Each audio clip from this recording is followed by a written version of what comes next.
top stories. Public sector layoffs continue, increased efforts to stamp out bullying, and Trinidad records its 50th murder. Welcome to Nation News for Tuesday, February 4th, 2014. I'm Natasha Beckles. You want your loved ones around to celebrate, especially those living far. And with Digicel Top-Up, Dad can help you bring life to the party and be part of the celebration. Ask him to send you Digicel Minutes. Receive free instant additional credit. Stay connected here and there. Ask your family abroad to send Digicel Minutes today. Public sector layoffs continue today, with 70 workers from the Ministry of Transport and Works being given their letters of dismissal. Well, yesterday I got a call to report to the point this morning, and I came down here and I saw a good few guys there sitting down, so I know what was the position. I know we were going home. Yeah, but I had my fingers crossed all the time. I was telling myself it wasn't one that was going to be going home, but it's here. Ain't nothing else that we can do right now. Yeah, it's sad. Again, just look to get the little unemployment, and then from there on I just get up and look for some work. I met wrong things right, that's all. Have a son to take care of, so I gotta make sure that he right. Have my own home, so it can be a little tough, but life goes on. Yeah.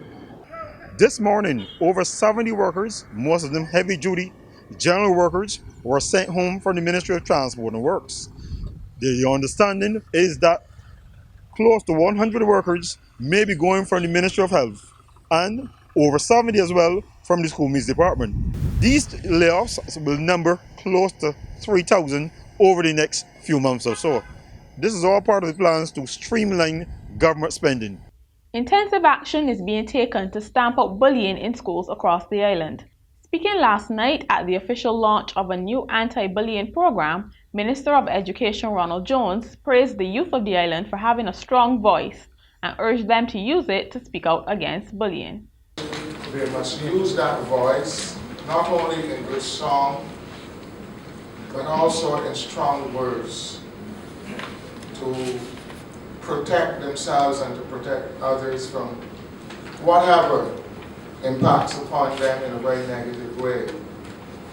They must also use voice in a strong way to speak out about what impacts them positively. Because if a society becomes merged in only the negative, that society dies. It does not have the strength, in truth and fact, to carry on. The Frederick Smith School, one of the 4 schools involved in the preliminary effort, held an official launch today at the St. James compound. Christopher Holder, chairman of the Maria Holder Memorial Trust, which sponsored the event, urged the students to put an end to the practice. It is vital that all of you stop now. You need to treat people how you yourself want to be treated. How would you feel if you were bullied? How do you feel? How do you feel? Has anyone in here been bullied? I bet you they have. I don't want to see a show of hands. But it is unacceptable. It is absolutely unacceptable. It is not cool, and it shouldn't happen. The program continues tomorrow at the Lester Vaughan School before moving to Grantley Adams Memorial on Thursday and then Wesley Hall on Friday. Shell Trading presented the island's biggest hospital with new equipment this morning. Shell representative Jason Mann officially handed over a state-of-the-art incubator for premature babies to the Queen Elizabeth Hospital. Dr. Clyde Cave said he was greatly appreciative of the donation, but more was always needed as the technology had a relatively short life. Equipment is constantly evolving. In the tropics, it's a relatively short half-life. So even though an incubator such as the one that's being donated by Shell costs about 40,000 Barbados dollars, we need about 20 of them to fully staff the unit, and we have to replenish that stock every 5 to 7 years to be current with it. So you can see that the actual bill for that is extremely high. The search is on once again for Barbados' best employers. Caribbean Catalyst and the Nation Publishing Company have joined forces for the 3rd time to stage the biennial competition. Speaking during the launch at the Savannah Beach Hotel this morning, Managing Director of Caribbean Catalyst Rosalind Jackson said the initiative would recognize and honor organizations with exemplary human resource practices. Both public and private sector organizations, including non-governmental organizations, statutory corporations, and government departments have been invited to participate. Principal of the Metropolitan High School, Oliver Cox, celebrated his 81st birthday today. Cox has been owner and principal of the school since its start in the 1960s, and he has been responsible for the academic nurturing of many outstanding Barbadians. The veteran educator noted that since he started teaching, many things have changed. I love teaching, but within recent years, it's not as pleasant as it used to be. But then you have to remember that society changes. And with the change in society, we have to adopt a new approach, Mr. Seeley. Yes, sir. You think so? You have to adopt a new approach, you know. So I can only hope that all of you will succeed in life. At Courts, every day we bring affordability, convenience, innovation, and style to over 1 million customers in 11 countries. From homes to communities, we are proud to make a difference in the lives of many across the region. Courts, bringing value home. We now hear from Sherilyn Toppin with today's commentary. The much talked about public layoffs have started in earnest, and it's not going to be an easy time, either for those going or those left behind.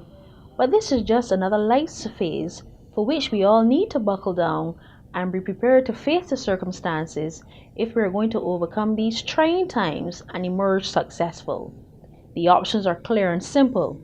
With hands outstretched, we can moan and gripe, looking for an entitlement which no one owes us, or be willing to act to bring about change in our own lives in a meaningful way, not just for today, but tomorrow. So training and retraining, being frugal and being your brother's keeper, by the dint of hard work and with pride in industry, we can overcome this. A 25-year-old woman is Trinidad and Tobago's 50th murder victim this year. Stacey Rupan was shot dead as she was going to pick up her 3-year-old son from preschool. Her father, Luchman Rupan, said his daughter, who was scheduled to appear in court as a witness for the state, had received death threats. A police officer is reported to be a person of interest in the shooting. Rupan is the 8th woman to be killed this year. In regional news, the internal investigation into last year's oil spills in Trinidad and Tobago should be completed by the end of the week. This assurance comes from Khalid Hassan Ali, president of state-owned oil company Petrotrin.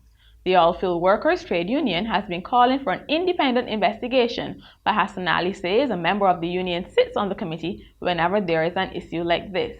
Members of the union conducted a protest outside the Trinidad Hyatt, where an energy conference was taking place yesterday. There were 11 oil spills at the end of 2013.